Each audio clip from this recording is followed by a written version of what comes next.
তো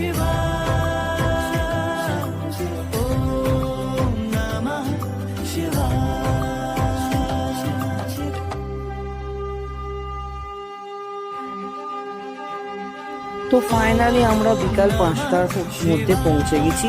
তো আমরা হোটেলে লাগেজ ফাগেজ রেখে যত তাড়াতাড়ি চান পান করে ফ্রেশ হয়ে তো আজকে আমরা ঠিক করলাম আজকেই পুজো দেবো, কেন সন্ধ্যেবেলা বদ্রীনাথে ভিড়টা খুবই কম থাকে।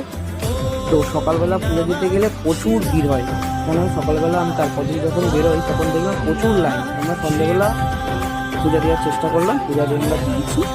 তো সন্ধ্যেবেলা 8টা না 8:30টার সময় বন্ধ হয়ে যায় মন্দিরটা।